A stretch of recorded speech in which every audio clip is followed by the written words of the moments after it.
Hello everyone, welcome to academy और मैं हूं आदित्य श्रीवास्तव। डियर फ्रेंड्स, बात करते हैं एमबीबीएस एडमिशन नेपाल 2026 के बारे में। 2025 का थोड़ा सा मैं आपको संक्षेप में बता दे रहा हूं। 2025 में क्या हुआ था, 1236 स्टूडेंट ने ऑलरेडी जो है फॉर्म फिल कर रखा था एमईसी का, जिसमें से नियर अबाउट 1000 स्टूडेंट वहां पे पहुंचे थे फॉर द एडमिशन। और वहां पे जो सीट्स थी नेपाल में नियर अबाउट 700 प्लस सीटें थी, जिसमें बहुत से स्टूडेंट को सीट नहीं मिल पाई थी। लास्ट ईयर 2025 में 2 बार काउंसलिंग हुई। पहली बार ऐसा हुआ 2025 में कि सेकेंड टाइम भी काउंसलिंग की डेट आई और काउंसलिंग हुई। उसमें भी आपकी 25 से 26 सीट निकल के आई थी। उसकी 26 सीटों के लिए नियर अबाउट जो है 100 के आसपास कैंडिडेट वहां पे पहुंच गए थे। उसमें भी बहुत से स्टूडेंट को सीट नहीं मिल पाई।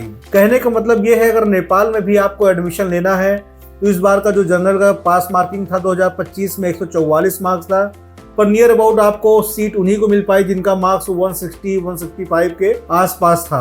अगर आपको अपना मनचाहा कॉलेज चाहिए था 2025, 2024, 2023, जो देखा गया है पिछले 4-5 सालों में जब से नेपाल में स्टूडेंट ज्यादा जाने लगा है, तो आपका अगर स्कोर 200 प्लस होता है तो आपको अपना मनमाना कॉलेज, जो भी कॉलेज आप चाहते हैं, वो कॉलेज आपको प्राइवेट में मिल जाता है।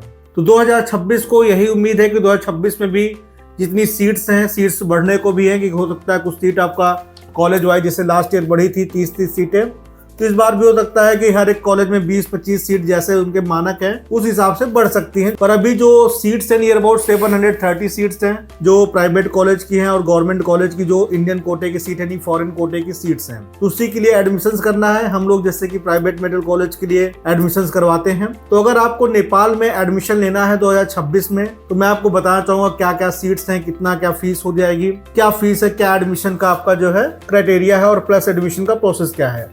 तो स्टार्ट करते हैं 2026 के लिए। 2026 में जो सीट निकल के आ रही हैं 730 के आसपास सीट्स आ रही हैं, जिसमें से 24 से 25 सीट आपकी गवर्नमेंट कॉलेज की है, बाकी आपकी प्राइवेट कॉलेज की है। 700 आप मान सकते हैं कि प्राइवेट कॉलेज की सीट है, जिसमें नेपाल में जो टोटल इस समय मेडिकल कॉलेज प्राइवेट में है करीब 17 मेडिकल कॉलेज हैं, जो Kathmandu university school of medical science को मिला के। अगर उसको हटा देते हैं तो 16 मेडिकल कॉलेज है प्राइवेट में, जिनके लिए इंडियन स्टूडेंट जो है एडमिशंस के लिए हम लोगों से एडवाइस लेता है, हम लोगों की सहायता से एडमिशंस करता है। अब बात करें जो है वहाँ एडमिशन का क्राइटेरिया क्या है। क्राइटेरिया वहाँ पे है कि आपको नीट जो है सेम ईयर का क्वालिफाई होना चाहिए, और जनरल कैटेगरी का जैसे कि लास्ट ईयर 144 मार्क्स था, उसी तरह इस बार जो मार्क्स आएंगे, जो भी जनरल कैटेगरी का क्वालिफाई है उसको क्वालिफाई होना चाहिए, और फिर आपका डायरेक्ट एडमिशन है। उसके बाद फिर वहाँ पे काउंसलिंग होगी, काउंसलिंग के बाद फिर आपका एडमिशन होता है। अगर आपको जो है बड़े कॉलेज जैसे केएमसी है, मणिपाल है, नेपाल मेडिकल कॉलेज है, लुम्बिनी है, देवदाहा है, ये कॉलेज चाहिए तो आपका स्कोर जो है 180 प्लस होना चाहिए। बाकी कभी कभी 10-20 नंबर आगे पीछे होते हैं, बस 200 के ऊपर है तो कोई भी कॉलेज आपको कंफर्म सीट आपको मिल जाती है। इसके बावजूद जो है आप अगर सेम ईयर का नीट क्वालिफाई नहीं है या जनरल कैटेगरी के नहीं है, अगर आप लास्ट ईयर का नीट क्वालिफाई है 2025 का है, तब भी आप वहाँ एडमिशन ले सकते हैं। और उसके लिए क्या होगा कि आपको वहाँ के एमईसी का जो एग्जाम है वो आपको क्वालिफाई करना पड़ेगा। अब आते हैं कॉलेज की जो फीस है। फीस के लिए अगर आप देखेंगे, स्टार्टिंग बजट आपका जो पहले 2-3 सालों में फीस काफी इंक्रीज हुई। जैसे लास्ट ईयर का जो स्टार्टिंग बजट था 50 लाख से था, उसके पहले 46 लाख से था, उसके पहले 40 लाख था।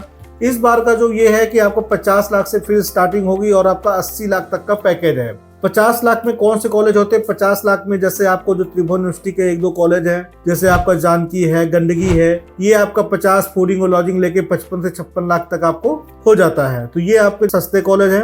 बाकी अगर आप काठमांडू यूनिवर्सिटी से एफिलिएटेड कॉलेज में आते हैं तो वो आपको 60 के ऊपर ही मिलते हैं। और काठमांडू यूनिवर्सिटी में अगर लो बजट कॉलेज आप देखेंगे तो आपको देवदाहा मिल जाएगा 60 से 62 लाख में, बीएनसी मिल जाएगा आपको जो है 55 से 60 लाख में। ये कॉलेज आपके लो बजट कॉलेज हैं।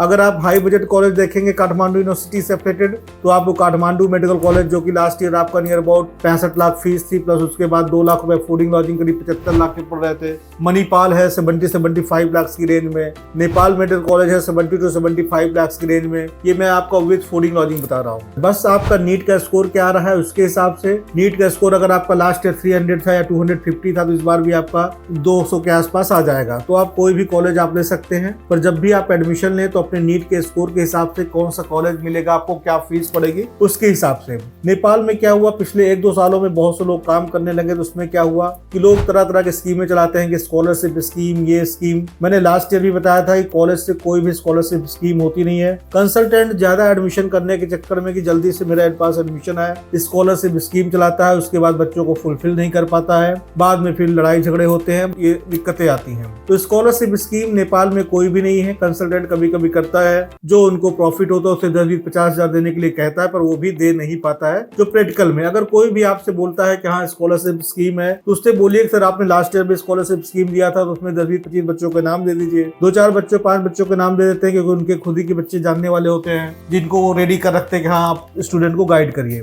बाकी आप उनसे बोलिए कि आपने सर 50 एडमिशन कराया लास्ट ईयर, 40 एडमिशन कराए, तो उनकी लिस्ट दे दीजिए, मैं बच्चों से पूछ लेता हूँ स्कॉलरशिप स्कीम मिली या नहीं मिली। तो इस तरह के झांसे में मत आइए। सीधा साधा एडमिशन का आपका प्रोसीजर है। पहले क्या करना है, आपको डॉक्यूमेंट्स अपने देने होते हैं, 10+2 के marksheet scan copy, NEET score, Aadhaar card copy, और उसके बाद एक पेमेंट आपको होता है जिसमें आपका एडमिशन लेटर आता है। उसके बाद कॉलेज के अकाउंट में 5 लाख रुपए आप जमा करते हैं तो आपकी सीट बुक होती है। बाकी का एडमिशन जो पैसा होता है वो जैसे आप कुछ कॉलेज तो लेते हैं काउंसलिंग के बाद, कुछ कॉलेज काउंसलिंग के पहले ले लेते हैं, डिपेंड ऑन कॉलेज। तो ये वहाँ का एडमिशन का प्रोसीजर है। बाकी अभी एडमिशन अगर आप पहले लेते हैं तो हो सकता है आपको 3 से 5 लाख का लाभ हो। लाभ कैसे होता है कि जैसे शुरू में नेपाल में जो कॉलेज का फीस होता है कम होता है, बाद में जैसे सीट भर जाती है वैसे वैसे उनकी फीस इंक्रीज होती चली जाती है। तो अगर आप स्टार्टिंग में ही एडमिशन ले लेते हैं, आपने क्लियर कंफर्म कर रखा है कि मुझे नेपाल में ही एडमिशन लेना है, तो स्टार्टिंग से ही अपना तुरंत एडमिशन का प्रोसीजर स्टार्ट करिए। अभी कॉलेज की फीस नहीं आई हुई है, कुछ कॉलेज की फीस निकल रही है, मे भी हो सकता है अगले 7 से 10 दिनों में या 1 अप्रैल से एडमिशन स्टार्ट हो जाए। बाकी सारे कॉलेज का आप देखिए कौन सा कॉलेज आपके बजट में है, उसके लिए हमारे पास कॉल करिए, हमारे काउंसलर से मिलिए, कौन सा कॉलेज कौन सा बजट में है, उस हिसाब से अपना जो है कॉलेज चूज करिए। बाकी आप नियरेस्ट ऑफिस लखनऊ और नोएडा कहीं भी विजिट कर सकते हैं, काठमांडू भी ऑफिस विजिट कर सकते हैं। धन्यवाद।